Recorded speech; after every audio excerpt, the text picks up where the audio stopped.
Bueno, mis amados,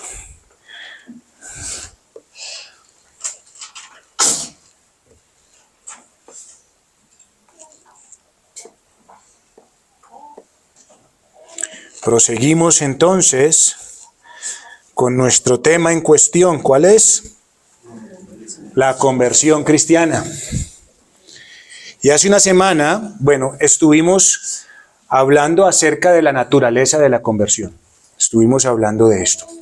Y hablamos de que si nos estamos refiriendo a la naturaleza de algo, estamos hablando de las características que hacen de eso ese algo, ¿cierto? O sea, cuando hablamos de la naturaleza de algo es que tenemos que ver que estas características son las que hacen de eso que estamos hablando lo que es. No puede haber otras características. Y hablamos y dimos ejemplos, hermano. ¿Por qué una vaca no relincha?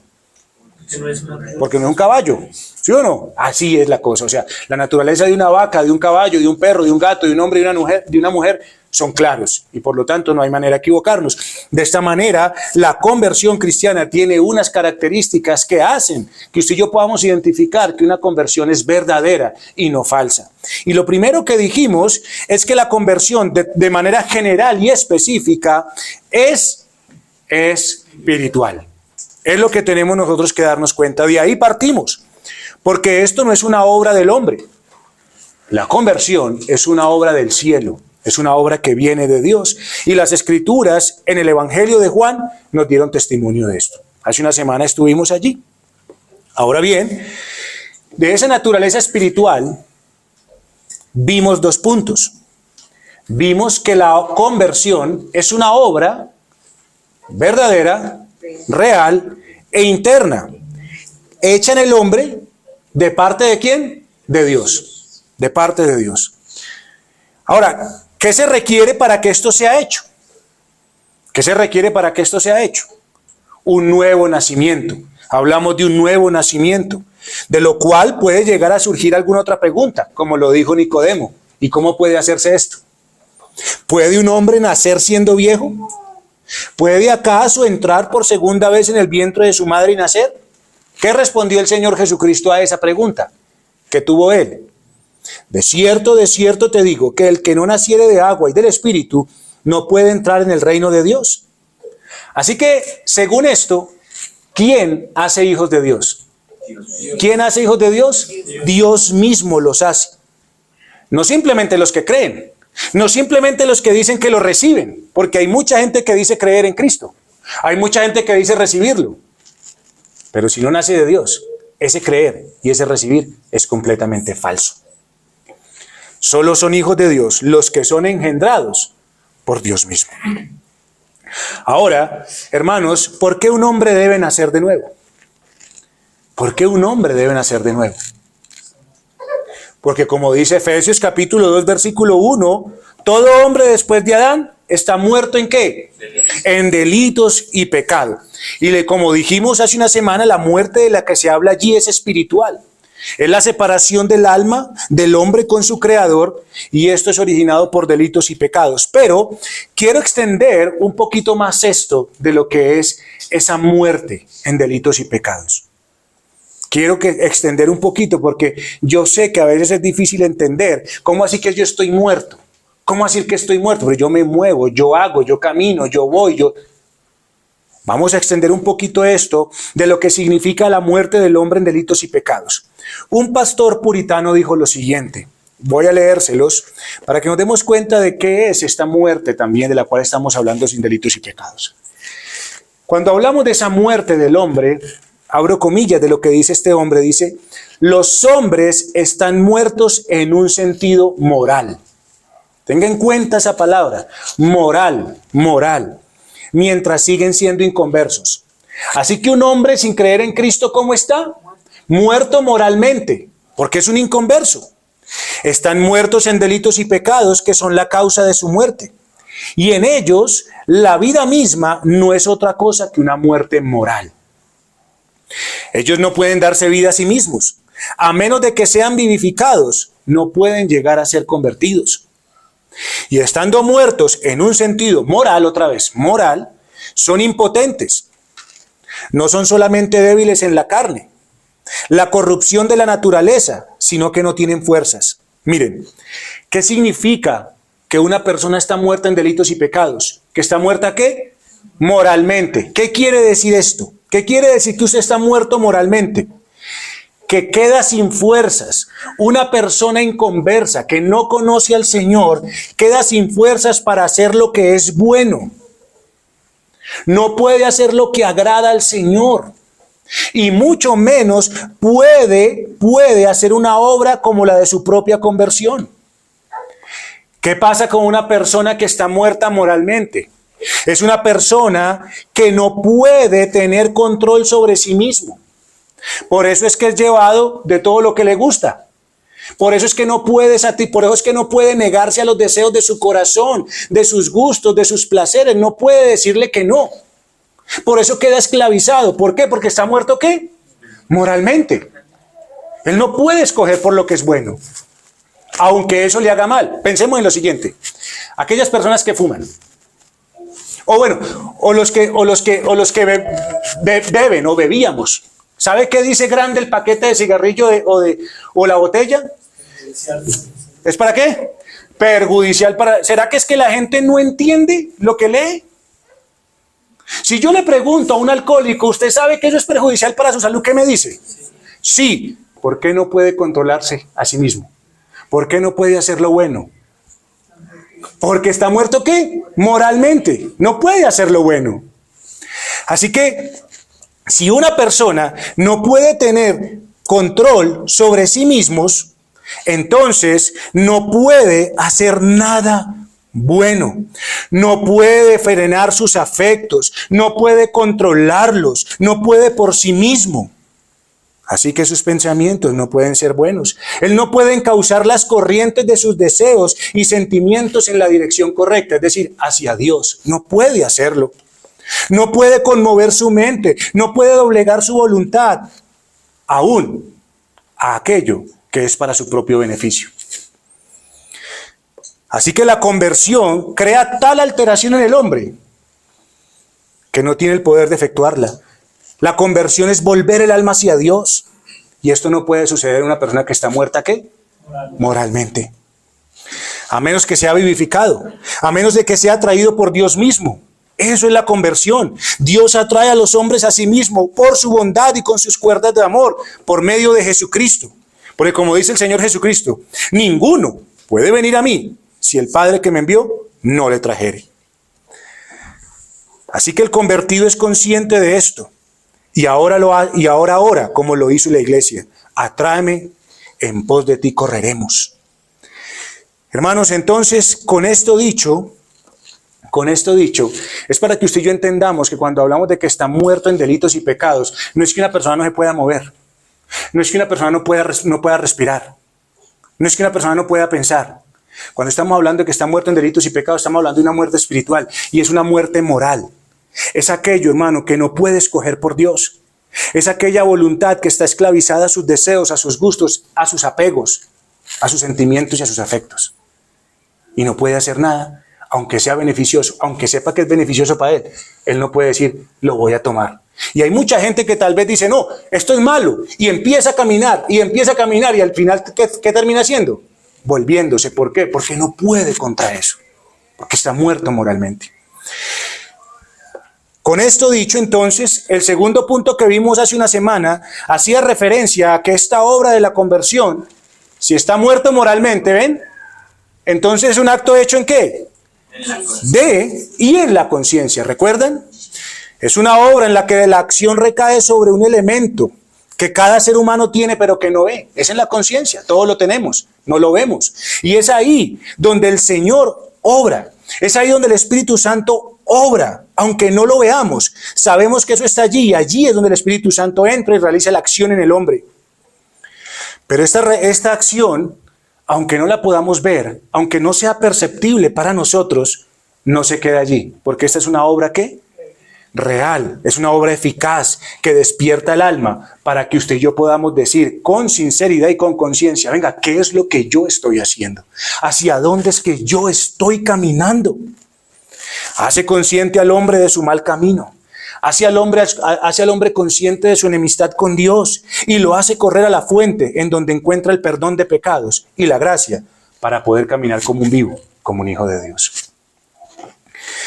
Después de haberles hecho este resumen, entonces sigamos hablando de la naturaleza de la conversión cristiana, que no es un gusto por la religión, de lo cual muchos está viendo el día de hoy, sino que la conversión cristiana es la verdadera religión como vida propia. Y hoy vamos a ver entonces 3 puntos, hermanos, y vamos a ver que la conversión cristiana es una obra experimental más que legal. La conversión cristiana es una obra experimental más que legal. Yo sé, hermanos, que estos títulos a veces no son fáciles de entender, pero es la obra que hace el Señor Jesucristo. Y ya lo vamos a entender. La conversión cristiana es una obra experimental más que legal. Déjeme explicarle entonces un poco esto, porque para eso es que estoy aquí como vuestro pastor. Cuando nosotros hablamos de la obra de Cristo, al hablar de la obra de Cristo, nosotros no solamente debemos ver a un Salvador sufriente allí en la cruz del Calvario, llevando sobre sí la pasión para salvarnos. No es solamente lo que usted y yo debemos ver. Cristo no fue solamente un varón experimentado en quebranto. No solamente fue eso. Entonces tenemos que conocer un poquito más de la obra de Cristo. Cuando Cristo estuvo en la cruz del Calvario, tuvo que llevar sobre sí mismo nuestros pecados. Isaías capítulo 53, versículo 5 dice lo siguiente. Isaías 53, 5 dice lo siguiente. Mas Él, herido fue por nuestras rebeliones, molido por nuestros pecados. El castigo de nuestra paz fue sobre Él y por su llaga fuimos nosotros curados. Es lo que dice el Señor. Cristo no solamente fue un varón experimentado de quebranto. Así que, ¿qué es lo que quiero yo decirle en esto cuando le estoy hablando que la conversión es una obra más experimental, más que legal? ¿Qué es lo que quiero decirle con esto? Delante del tribunal de Dios, Dios es el juez de toda la tierra, ¿sí o no? Y delante de ese tribunal hubo un castigo para que ustedes y yo tuviésemos paz para con Dios. Mire lo que dice. El castigo de nuestra paz fue ¿sobre quién? Fue sobre Él. Así que legalmente, o bueno, digamos que la palabra más acorde es judicialmente, porque esto tiene que ver con un juicio, tiene que ver que se administró justicia. ¿Qué pasó? Para que usted y yo recibiésemos el beneficio de la paz para con Dios, ¿qué debió pasar? ¿Qué debió pasar? Que Cristo recibiera el pago del juicio que usted y yo merecíamos, no Él. Cristo lo recibió. Delante del tribunal de Dios hubo un castigo para que usted y yo fuéramos reconciliados con Dios, para recibir ese beneficio. Así que lo que quiero decirles en este punto es lo siguiente. Hay unas obras que Dios en Cristo hace por nosotros. Y hay otras obras que Dios por Cristo y en el Espíritu Santo hace en nosotros. Son dos cosas muy diferentes. Y es bueno que ustedes lo tengamos en cuenta. Entonces, lo que yo quiero hablarles con este punto es lo siguiente. Para que Dios obre en una persona, en un pecador, ¿qué debe de hacer primero? Debe de hacer algo por nosotros. ¿Sí me estoy haciendo entender? Antes de que obre en nosotros, Él debe de hacer algo ¿qué? Por nosotros. Así que hay cosas que Dios hace por nosotros y hay cosas que Dios hace en nosotros. Así que la conversión, digámoslo, si hablamos de la conversión, no es una obra que Dios hace por, sino que en nosotros. ¿Ven? Quiero decirles, Cristo, según el mismo Isaías, capítulo 53, versículo 10, Isaías 53, 10 dice que Cristo puso su vida en expiación por el pecado. Cristo puso su vida en expiación por el pecado. Y dice que así por medio de esta obra, el Señor justificaría a muchos, dice el versículo 11. Vamos a leerlo. Vamos a ir a Isaías capítulo 53 y vamos a darnos cuenta de lo que yo les estoy hablando para que lo entendamos un poquito más en cuanto a este punto de lo que es la conversión cristiana. Versículo 10 dice, con todo eso, Jehová quiso quebrantarlo, sujetándole a padecimiento, cuando haya puesto su vida ¿en qué? En expiación por el pecado, verá linaje, vivirá por largos días y la voluntad de Jehová será en su mano prosperada. Verá el fruto de la aflicción de su alma y quedará satisfecho. Por su conocimiento justificará mi siervo justo a muchos y llevará ¿qué? Las iniquidades de ellos. Entonces, hermano, ¿qué es lo que pasa? Dios, a través de esta obra de su Hijo, ¿qué hace el Señor? Nos cambia a nosotros de estado. Es decir, usted y yo éramos ¿qué? Según lo que veíamos esta mañana, enemigos. Enemigos de Dios. ¿Y a qué estado nos cambia? A ser sus amigos. Esto Dios lo hace por nosotros. ¿Sí o no? Lo hace por nosotros en la obra de Cristo en la cruz del Calvario. Entonces, Cristo se pone como expiación. He ahí el Cordero que quita el pecado del mundo. ¿Y qué es lo que pasa, hermanos? ¿Qué es lo que pasa? Que esta obra que Dios hace por nosotros es diferente a lo que Dios hace en nosotros, aunque no están separadas. Aunque no están separadas de esa obra experimental que Dios hace en la persona convertida. Recuerde que para que Dios obre en nosotros, ¿qué debe de hacer primero? Hacer algo por nosotros. Voy a hacerles un pequeño examen desde aquí. Voy a hacerle un pequeño examen para ver si entendieron un poco de esto. La expiación, cuando hablamos de la expiación que Cristo hizo, ¿es una obra judicial o experimental? En otras palabras, ¿la obra de expiación de Cristo es algo que Dios hace por nosotros o en nosotros? Por nosotros. Así que la obra de la expiación es judicial o experimental. ¿Es qué? Judicial. ¿Están seguros? ¿Sí? ¿Completamente? ¿Meten la mano en la candela? ¿Sí? Muy bien. Es judicial porque es algo hecho ¿por quién? Por nosotros. Les voy a poner este ejemplo porque es un lenguaje que ustedes ya entienden, hermanos, y que vimos hace poco en las escuelas dominicales. La expiación hace referencia ¿a qué?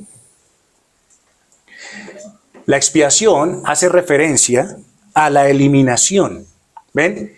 Es ahí el Cordero de Dios que quita, elimina la culpa del pecado en el creyente.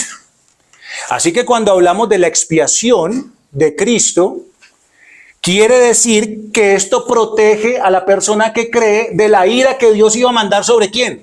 Sobre él. ¿Sí o no? A través de la expiación, el castigo por el pecado de los creyentes es colocado ¿sobre quién? Sobre un sustituto, que en este caso es Cristo Jesús. ¿Y esto qué hace? Que esté protegido contra el juicio de Dios que iba a venir sobre él. Así que la idea central es que la expiación lo que hace es que cuando Cristo se pone como sustituto nuestro, la armonía de esa relación elimina esa separación que había entre Dios y nosotros y nos trae nuevamente al Señor. Porque cubre el problema que usted y yo teníamos con Dios por medio de ¿quién? De un sustituto que es Cristo. Este lenguaje no debería ser raro para usted y para mí. Para nada, mis queridos hermanos. Así que esta es una obra que Cristo hace ¿qué? ¿En favor de qué? De nosotros, ya que es una obra hecha ¿por quién? Por nosotros. La expiación es una obra hecha por nosotros, donde Dios quita el pecado. Hermanos, la expiación nos justifica delante de Dios. La expiación lo que hace es que al cubrir el pecado, al quitarlo, entonces el libro que tiene Dios allá en su mano, de todas las cosas que usted y yo hemos hecho, todo ese libro de cuentas, ¿qué pasa cuando Cristo expía? Lo borra, ¿sí o no? O sea que allá ese libro de cuentas que tiene el Señor en el cielo, la expiación de Cristo borra y quita el pecado. La pregunta es, hermano, aunque Cristo borre ese pecado del libro de cuentas que tiene Dios en el cielo, ¿nos quita el pecado en el alma? ¿Nos quita el pecado del alma? ¿Sí o no? No. Entonces, hermano, ¿qué quiere decir? Que esta obra de la expiación es una obra hecha por nosotros, pero aunque Dios quita el pecado de su libro de cuentas, no lo ha quitado en nosotros. ¿Sí me estoy haciendo entender? No lo ha quitado en nosotros. El pecado no ha desaparecido completamente de nosotros, pero sí es borrado ante Dios por la obra de Cristo. Es una obra hecha por nosotros, pero todavía esa obra no ha sido hecha en nosotros. Y eso es la diferencia de la conversión. Y esto, creo que con esto ya podemos entender el punto de lo que yo le estoy hablando a ustedes de lo que es la conversión. La conversión no es una obra hecha por nosotros, sino que la conversión cristiana es una obra hecha ¿qué? En la persona. En la persona. Así pues, entonces, la conversión es una obra experimental en el hombre. ¿Sí? Si no es por nosotros, sino en nosotros, entonces debe de ser ¿qué? Experiencial, debe de ser vivida en la persona. Ahora, ¿por qué es experimental? ¿Por qué es experimental? Porque se lleva a cabo ¿en dónde? En el alma, en el corazón del hombre. Así que recordemos que la conversión viene ¿de qué? De la regeneración, ¿de la qué? Regeneración, acuérdense. La conversión viene del nuevo nacimiento. Y esto es hecho en y no por el hombre. Sí me están entendiendo el lenguaje, ¿no? La regeneración es hecha por, dígame. La regeneración es hecha por, hermano, usted ya debería entender con lo que yo le he dicho. Es en nosotros, no es por nosotros, porque la regeneración es hecha ¿en dónde? En el hombre, en el alma, en el corazón. Dios mete su mano.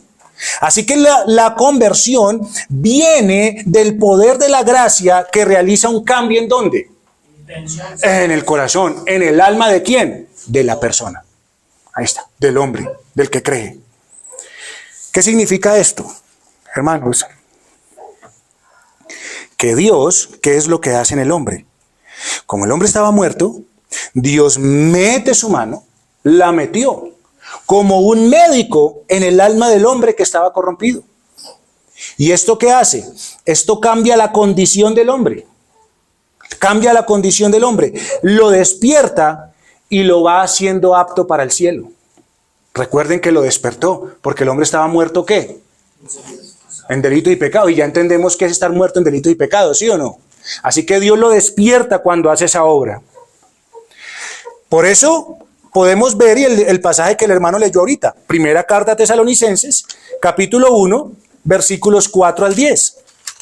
Miren, y vamos a darnos cuenta de que esta obra es una obra experimental, hermanos. Es una obra experimental.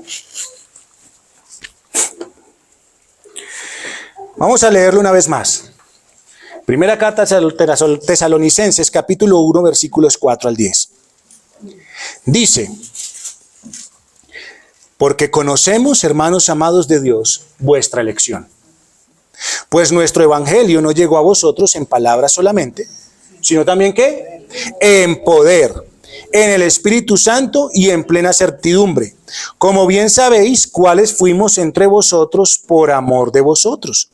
Y vosotros vinisteis a ser ¿qué? Imitadores de nosotros y del Señor, recibiendo la palabra en medio de gran tribulación con gozo del Espíritu Santo.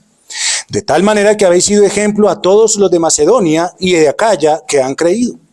Porque partiendo de vosotros ha sido divulgada la palabra del Señor, no solo en Macedonia y Acaya, sino que también en todo lugar vuestra fe en Dios se ha extendido, de modo que nosotros no tenemos necesidad de hablar nada. Porque ellos mismos cuentan de nosotros la manera en que nos recibisteis y cómo os convertisteis de los ídolos a Dios para servir al Dios vivo y verdadero y esperar de los cielos a su Hijo, al cual resucitó de los muertos, a Jesús, quien nos libra ¿de la quién? De la ira venidera. Según estos versículos que acabamos de leer, ¿cómo podemos darnos cuenta que estos hermanos fueron objetos de la conversión? ¿Cómo podemos darnos cuenta de que estos hermanos en Tesalónica fueron convertidos verdaderamente? Claro, ahí están en los pasajes. Claro. ¿Por qué?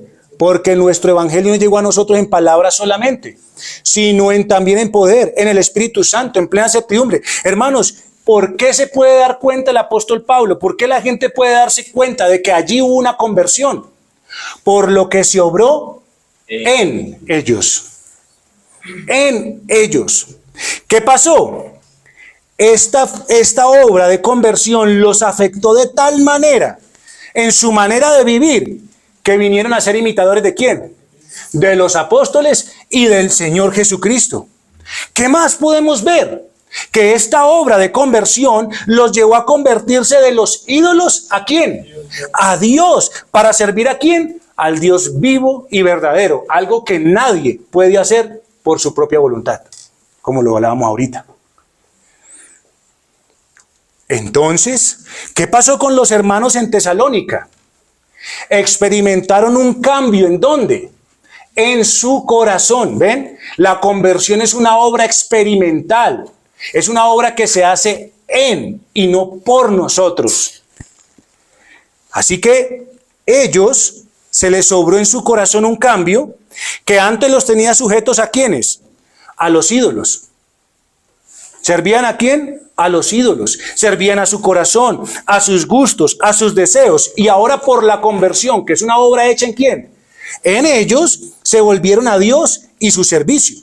Entonces podemos decir que la obra de la conversión es una obra más experimental que ¿qué? Que legal, exactamente.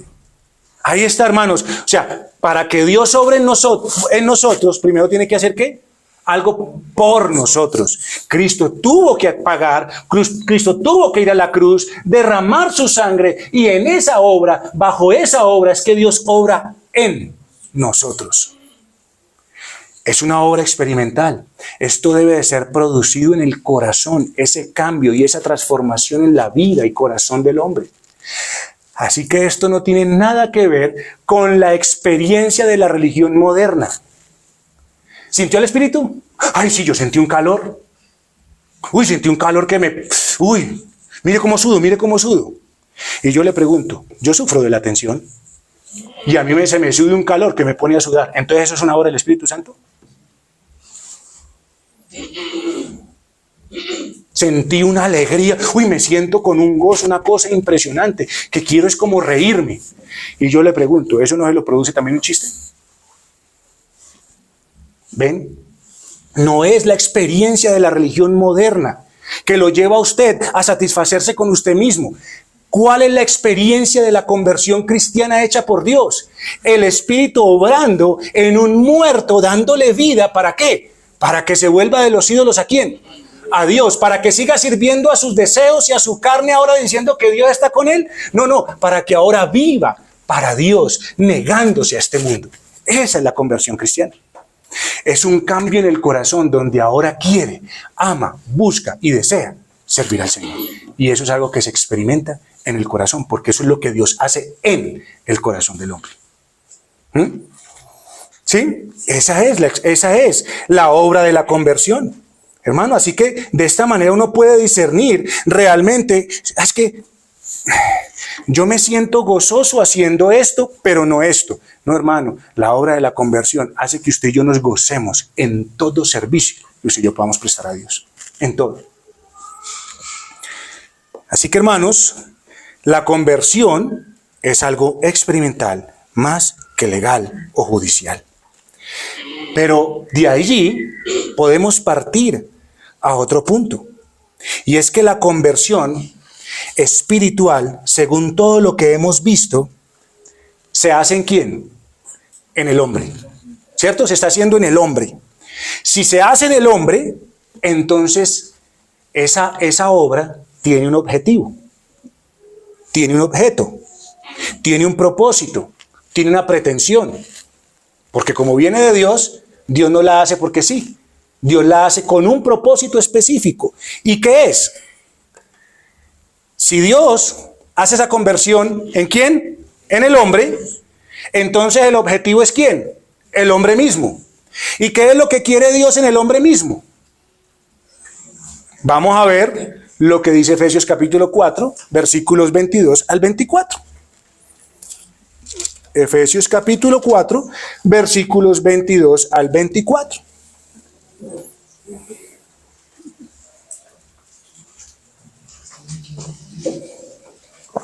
Hermano, nada se sale del orden lógico que venimos teniendo. Acuérdese que no nos podemos saltar el orden. Ese orden está, ni le podemos quitar ni añadir. Es una obra real, verdadera, real e interna. ¿Que se hace en dónde? El corazón. Y en la conciencia. Y como eso es en la conciencia, es en el hombre, entonces es experimental.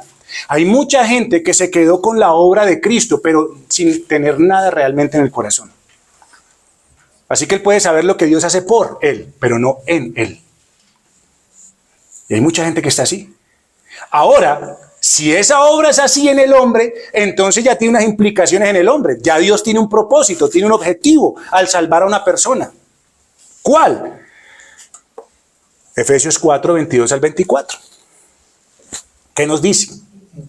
En cuanto a la pasada manera de vivir, despojaos del viejo hombre que está viciado conforme a los deseos engañosos, y renovaos en el espíritu de vuestra mente, y vestíos del nuevo hombre, mire, creado según Dios en la justicia y santidad de la verdad. Entonces, con esto nosotros podemos decir lo siguiente: el objetivo, el propósito de Dios, lo que Dios espera y quiere cuando trae a una persona, cuando convierte a una persona, es que elimina al viejo hombre y le da vida, ¿qué? Al nuevo, vivifica al nuevo. Ese es el objetivo de Dios. O sea, Dios no va a convertir a un muerto para dejarlo muerto. Eso no tiene sentido. ¿Dios qué hace? El objetivo es, quiero traer a esa persona, porque recuerden que la conversión es un volverse a Dios, ¿sí o no? Así que para volverse a Dios, ¿eso lo hacen quién? En el hombre. Y para hacerlo en el hombre, entonces Dios dice, listo, la manera en que se va a manifestar de que la conversión es verdadera es que esa persona va a despojarse, va a eliminar, va a matar, va a acabar al viejo hombre y va a vivificar ¿a quién? Al nuevo. La obra de la conversión elimina al viejo hombre y le da vida ¿a qué? Al nuevo. Esa es la obra de la conversión. Ahora, otra cosa que quiero decirles. Esto no quiere decir que usted y yo tengamos dos personas dentro de nosotros. Ay, es que tengo al blanco y al negro. No, hermanos. Esto se ha malentendido. Se ha malentendido en gran manera. Se ha malentendido tanto que muchas personas dicen, cuando hacen algo malo y cuando pecan, uy, es que se me salió el viejo hombre. Entonces yo le pregunto, ¿cuántos hombres hay en usted? 1, 2, 3, 4, 5. Hermano, mire, piensen lo siguiente, piensen en esas personas que cometen crímenes graves. Esas personas que de pronto matan a su esposa o matan a sus hijos. ¿Y sabe qué es lo que pasa con la ley del día de hoy? Esos asesinos saben cómo se libran. ¿Saben cómo se libran hoy fácilmente? ¿Saben cómo se libran del tribunal, de la justicia? ¿Saben cómo se dice? ¿Saben cómo se excusan? Cuando yo la asesiné, no era yo. Era otra persona que se metió en mí, pero yo realmente no soy así. ¿Se han visto? ¿Será que entonces viven dos personas allí? Hermano, una persona es ¿cuántas? Una persona. No es ni dos, ni son tres. Cuando el Señor habla aquí del viejo hombre, estamos haciendo referencia a un creyente. Porque un creyente tiene un antes de Cristo y un ¿qué? Después de Cristo. El no creyente, el que no está convertido, ¿cómo está? Antes de Cristo, y así se quedará. Él ni siquiera sabe que es un viejo hombre. Él es lo que es y actúa en consecuencia a lo que es. Una persona muerta en sus delitos y pecados. Así que cuando se habla de viejo hombre, está haciendo referencia ¿a quién? A un creyente que sabe que su vida pasó de las tinieblas ¿a qué? A la luz, exactamente. Entonces, hermanos, ese creyente, por la obra del nuevo nacimiento, se le implanta un principio de vida. Recuerden, es esa semilla de vida que es completamente contraria a la antigua manera de vivir, que era moralmente muerta. Así que el objetivo de Dios al convertir a una persona es que esa persona ¿qué? Se despoje ¿de qué? De ese viejo hombre. ¿Pero por qué razón? Porque ahora hay una nueva vida en él que dice, esa no es la vida que yo quiero. Porque recuerden que él se despertó y dijo, ¿yo para dónde voy? Y entonces el Señor lo puso a mirar para allá. ¿Ven? El nuevo hombre, según lo que vimos en estos pasajes, es un hombre creado ¿por quién? El nuevo hombre es un hombre creado según Dios, en la justicia, ¿ve? Amando la justicia, cambiando sus afectos, cambiando sus inclinaciones por la justicia y la santidad ¿de qué? Él lo que ama ahora es ¿qué? La verdad. Por eso es que el apóstol Pablo le dice, entonces hable verdad cada uno con su prójimo, porque aborrece la mentira. Esto entonces es ahora lo que el viejo hombre busca. Dios, cuando da vida a un hombre, el viejo hombre es bajado para que ahora sea gobernado por ese principio de vida nuevo que tiene y no viva como quiere. Esa es la conversión cristiana. ¿Ve cómo elimina? ¿Ve cómo elimina el viejo hombre?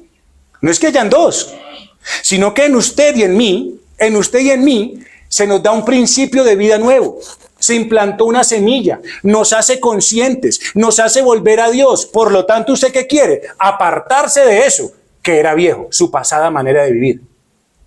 Si eso no está pasando, usted inmediatamente tiene que desconfiar de la obra de conversión hecha en una persona. Tal vez usted conozca de lo que Dios hace por usted, pero no en usted. Espero que me estén entendiendo.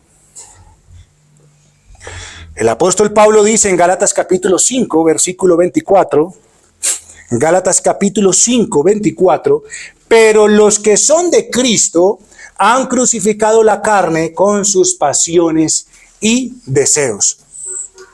¿Qué es lo que hacen los que están en Cristo? Crucificar la carne con sus pasiones y deseos. ¿Por qué lo hace? Porque ahora en él hay un principio de vida que reina. Un principio puesto ¿en quién? En él. En él. Que hace que vivamos crucificando el mundo en nuestras vidas para que nos acerquemos a la imagen y estatura de nuestro Señor Jesucristo. Así que esto es una obra de ¿qué? Todos los días, hermanos. Todos los días trabajando para que se manifieste que en usted y en mí ha sido hecha una obra de ¿qué? De conversión. Entonces, miren, cuando hablamos de la conversión como ese principio que lo que hace es que elimina al viejo hombre y vivifica al nuevo, al ser ese principio de vida, hermanos, esto no quiere decir, o esto no implica que inmediatamente el hombre sea absolutamente santo, puro y recto. No, no. Yo la verdad, bueno, de manera extraordinaria, digamos que uno lo ve en Pablo. O sea, ese varón mataba a la iglesia y después lo que hizo fue dar su vida por la iglesia. ¿Sí o no? O sea, el Señor puede hacerlo. Pero, ¿qué es lo que hace la conversión? La conversión lo que hace es que nos da un nuevo nacimiento. Y como usted y yo estamos nacidos de nuevo, pues empezamos siendo ¿qué? Bebés que necesitan crecer, aprender, ir madurando, ir haciendo todas estas cosas. Así que como tenemos ese principio de vida que es puesto sobre un cuerpo de carne, ¿qué es lo que hace la conversión para eliminar a ese viejo hombre? ¿Qué es lo que hace, hermano? Empieza a crecer. Ese principio de vida empieza a crecer, cada vez más a iluminar más, desplazando, apartándose de aquella corrupción y mortandad que había en nosotros. Eso es lo que hace ese nuevo hombre, ese principio de vida. Entonces, ¿qué es lo que pasa? Piense en algo metálico. ¿El óxido empieza ¿dónde? ¿En todo? No, en un pedacito. ¿Empieza cómo? En un pedacito. ¿Y el óxido empieza qué? Extenderse hasta que todo lo corrompe. Así estábamos usted y yo por el óxido. ¿Qué hace la conversión? La conversión lo que hace es que detiene ese óxido para que siga acabando y siga dañando. Porque cuando el óxido llega, no acaba inmediatamente la cosa. Sigue pudriendo hasta que prácticamente queda completamente inservible. ¿Sí o no? Así que ¿qué hace la conversión? Ese principio de vida, ¿qué hace? Lo que hace es que detiene ese óxido que se está extendiendo sobre nuestras vidas y acabando nuestras almas. Eso es lo que hace la conversión. lo detiene. ¿Para qué? Para revertir, hermano. Ahora para empezar más bien a arreglar todo aquello que estaba dañado. Eso es lo que hace la conversión.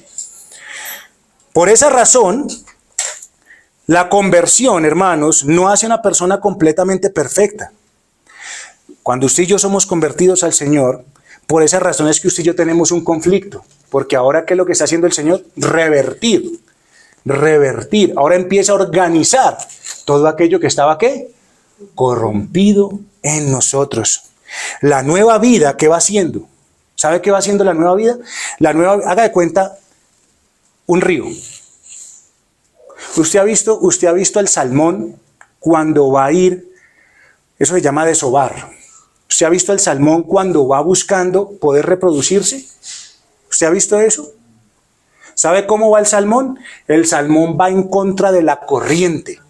La corriente viene y los únicos pescaditos que van en contra son los salmones. ¿Por qué? Porque van a ir a reproducirse. Así que muchos de ellos quedan muertos en ese caminar. Son muy pocos los que llegan. Porque están nadando, ¿qué? Contra la corriente. ¿Qué hace el principio de vida? ¿Qué hace la conversión? ¿Qué es ese principio de vida? ¿Va en contra de qué? De la corriente. O sea, se va abriendo paso, se va abriendo. ¿Usted ha estado en un río? ¿Usted ha querido nadar en contra de la corriente? ¿Usted sabe lo difícil que es eso? Eso es bien complejo. ¿Qué hace el principio de vida que Dios pone? Va en contra de la corriente. Y como es poder de Dios, entonces va a lograr lo que quiere, a pesar de que vaya en contra de la corriente. Entonces, mis hermanos, él lo que va es que abriendo paso en contra de toda esa corrupción de la cual por mucho tiempo usted y yo fuimos llevados. Y entonces el Espíritu Santo obra en nosotros de tal manera que usted y yo seamos influidos por Él y caminemos en contra de esa corriente. Y cada vez que usted y yo caminemos más en contra de esa corriente, pues más duro nos va a ser a veces. Por eso es que el conflicto está. O sea, el conflicto que usted tiene contra el pecado, contra su pecado remanente, con lo que hay todavía en usted, no es fácil. Y eso va a durar hasta el final de sus días. Pero la lucha está y el conflicto está. La vida de un pecador estaba marcada por el dominio ¿de quién? Del pecado, del diablo, de la carne. Así que él mismo, piensen lo siguiente, hermano, él mismo estaba en el centro. Él quería gratificarse a sí mismo. Todo lo que quería era para él mismo. Por eso la religión moderna está equivocada, porque le sigue diciendo a la gente: Dios te ama, Dios quiere hacer esto para ti, Dios vive por ti, Dios no hace sino no solamente por ti. Y la pregunta es, ¿eso no era lo que el hombre estaba haciendo antes de llegar al Señor? Viviendo para Él, creyendo que Dios viviera para Él, creyendo que Dios le tiene que dar todo a Él. ¿Y dónde está que entonces el centro no sea Él, sino que el centro ahora sea ¿quién? Dios. Servirle a Él, porque Él fue el que le dio la vida. Hermanos, antes una persona tenía a Dios en sus pensamientos. Pero cuando Dios trae la conversión sobre esa vida, cuando trae ese principio de vida y le da conciencia de su pecado y la necesidad de la justicia de Cristo, entonces, hermano, Él ahora se dirige hacia ese nuevo hombre y cada vez más quiere acomodarse a ese nuevo hombre, porque ese nuevo hombre es hecho a la imagen ¿de quién? Del Señor Jesucristo. Entonces, ¿qué hace? ¿Cuál es el objeto de la conversión? Que la persona sobre la cual llega renuncia a los viejos pensamientos, a los viejos deseos, a la vieja corrupción de su vida en pecado, para que bajo la gracia de Dios se pueda liberar de ello. Y su conciencia cada vez va creciendo a la nueva condición en la cual Dios lo puso como amigo, hijo de Él, para que viva sirviendo ¿a quién? Al Señor. Entonces, ¿qué pasa en una conversión? Como es hecha en el hombre, entonces la persona ¿qué va a hacer? Va renunciando cada vez más a su antigua vida. Cada vez más. Y si renuncia a su antigua vida, entonces no puede ser ¿qué? El mismo. Así de sencillo. No puede ser el mismo. ¿Por qué? Porque ha sido transformado desde la raíz de sus principios. y lo que va buscando es acomodarse y estar de acuerdo para con Dios. Hermanos, ven la razón de que puede haber mucha gente que puede hablar de haber sido convertidos. Hay mucha gente que puede hablar, no es que yo soy convertidos, pero su vida, los caminos de su vida, la dirección de su vida, digamos que los rieles sobre los cuales están andando, siguen siendo los mismos. Entonces, la pregunta es, si una persona no experimenta un aborrecimiento, una aversión, una lucha sobre el pecado, ¿podremos hablar de una verdadera conversión? Si una persona no aborrece su pasada manera de vivir, el viejo hombre que está en contra de Dios su hacedor, ¿podremos hablar de una verdadera conversión? Pero hay mucha gente que dice que sí. Así que, hermano, ¿podemos hablar de nosotros de una conversión real? Hemos experimentado un odio completo hacia el pecado. Luchamos por el dominio, para que el pecado no domine sobre nosotros. ¿Eso es lo que estamos haciendo? Hermanos, trabajamos porque hemos experimentado una vida nueva. ¿Ha sido usted despertado a la verdad del Señor? Porque el hombre es creado según Dios, ¿qué? En la justicia y santidad de la verdad. Así que un convertido no es una persona que cambia de iglesia. No, es que creo que en esta están mal, porque allá tocan batería, tocan guitarra, cantan rap, cantan reggaetón, cantan rancheras para Dios. Esa no está bien. Yo me voy a cambiar a esta porque cantan himnos. ¿Eso es una persona convertida? Pero así hay muchas personas, creyendo que porque cambiaron de iglesia, entonces ahora sí. Entonces ahora, no, allá me hablan de que Dios me quiere dar carro, de que Dios me va a dar cosas buenas, pero acá me hablan de que es solamente la Biblia, de que es solamente orar, de que es solamente la gracia, de que es solamente la fe, de que es solamente Cristo. ¿Será que por eso una persona es convertida? Porque entonces ahora dice que le gustan ciertas doctrinas. ¿Será que una persona entonces es convertida porque sintió el calor que siente el mismo que tiene presión alta? ¿Será que la persona entonces es convertida porque sintió tristeza como lo siente el melancólico? Hermanos, una persona es convertida cuando se doblegue delante del señorío de Cristo, porque Él fue el que lo convirtió. Y para que ese hombre de pecado, que todavía está ahí remanente, pueda ser luchado, pueda ser revertido por la obra de nuestro bendito y maravilloso Salvador, que nos da la gracia, para que usted y yo obtengamos el poder, como decíamos aquí. ¿Cada día el qué? ¿Nos da qué? El poder. ¿Para qué? ¿Para que sigamos viviendo como estábamos? Para que venzamos al viejo hombre y vivamos ¿qué? En el nuevo. Por último, mis amados, después de haberles hablado entonces de que la conversión es una obra real, verdadera, real e interna, de que es una obra hecha de y en la conciencia, de que es una obra experimental, y de que es una obra experimental que lo que hace y que se evidencia es que una persona está apartándose, desechando, despojándose del viejo hombre para ser ese nuevo hombre que ha sido vivificado, porque ahora quiere vivir para esa manera. Por lo de último, hermanos, la conversión es una obra que no es inmediata, digamos, en lo que producen sus efectos. Ya le voy a explicar un poquito esto para que usted lo entienda. Volvámonos un poquito a lo que es la conversión cristiana. Vamos a volvernos, que yo sé que pueden volver porque yo sé que lo recuerdan. Ustedes recuerdan que la conversión cristiana es un giro, ¿sí o no? Es un giro de 180 grados. Eso es lo que hemos visto. Entonces, ¿qué es lo que pasa? Cuando hablamos de la conversión como tal, o sea, la conversión, la palabra, la obra de la conversión como principio es algo que se hace inmediatamente. Es decir, hermanos, cuando el Señor, usted y yo estábamos muertos, el Señor dio vida, ¿sí o no? Para dejarnos mirando hacia el mismo lugar. O sea que el Señor cuando hace la conversión es que la gente va acá, sigue y de pronto va suavecito dando la vuelta. ¿Qué hace el Señor cuando convierte? Inmediatamente ¿qué? Nos gira. Esto es una obra verdadera, real e interna en el hombre. Eso es inmediato. Eso es inmediato. Eso es lo que pasa, hermano.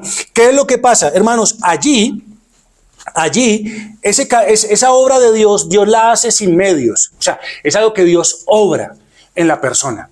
Inmediatamente, hermanos, sin medios, el Señor, Él solamente mete su mano en la persona, la cambia para que quede mirando hacia el otro lado. Pero resulta que cuando el Señor cambia, que usted y yo íbamos para allá, y el Señor nos cambia para allá, ¿será que nos deja ahí cerquitica?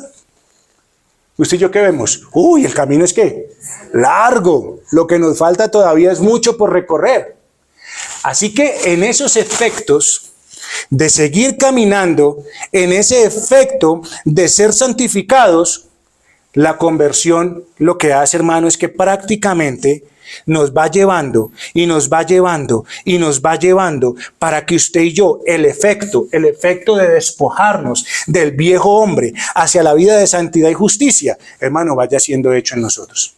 O sea, una persona convertida no es un Cristo inmediatamente ya perfecto, que no tiene pecado. La persona convertida en el efecto de ser creado según Dios, en la justicia y santidad de la verdad, es que esa persona ahora, como lo fue puesto mirando hacia allá, ahora esa persona en la conversión sigue caminando, no deja de caminar, no deja de dar paso ¿hacia dónde? Hacia adelante y no hacia atrás. Hermanos, la conversión es un proceso progresivo y continuo. O sea, la conversión nos va llevando, sigue. El hecho de que usted y yo seamos convertidos manifiesta que usted y yo seguimos caminando. Nos cambia de rumbo y nos sigue llevando de Dios de manera perpetua.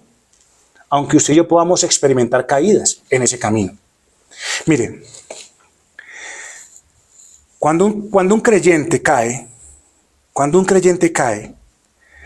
no cae porque se volvió otra vez a mirar para allá y siguió corriendo para allá, entonces se tropezó y cayó. No, el creyente cae porque él va caminando contra la corriente y en algún momento se le pone un tropiezo, se le pone una tentación y alguna cosa y el creyente cayó. Pero porque iba caminando ¿hacia dónde? No es porque empezó, ay, me eché para atrás, ay, me tropecé. No, caminando hacia adelante tropieza, pero sigue caminando ¿hacia dónde? Hacia adelante. Por eso se levanta y sigue caminando ¿hacia dónde? Hacia adelante. Lo que no pasa con el que no es convertido. El que no es convertido dice, no, yo estoy caminando hacia allá. Y resulta que un momento otro cayó y fue para atrás. Eso no, hermano, no es así. Mire, la vida del creyente a veces es tentada por los impulsos del pecado. Usted y yo tenemos un cuerpo que gusta a veces el mal. A veces la fuerza suya y mi fuerza no es tanta como para vencer ciertas tentaciones y parece que se retrocede.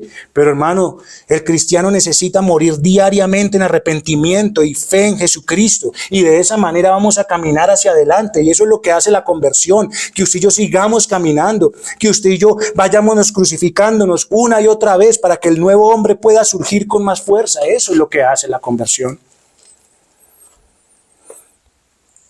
Así que, hermano, un convertido nunca volverá atrás y negar la fe de Jesucristo. Lo que sí podemos decir con toda certidumbre es que la conversión de una persona no puede ser reversada. ¿Y sabe por qué no puede ser reversada?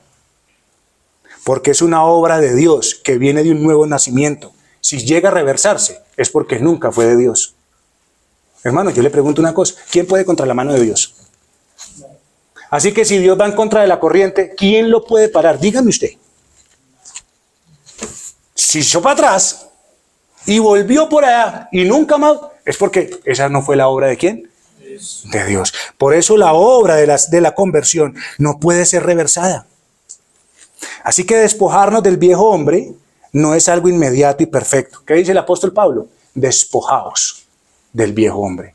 Ya ustedes saben que deben despojarse. Y de aquí en adelante al saber, porque ustedes ya no quieren seguir acomodándose a eso, ahora ustedes van a empezar a apartarse de esa anterior vida, de esa pasada manera de vivir, que no era algo que agradara a Dios, al cual ahora sirven.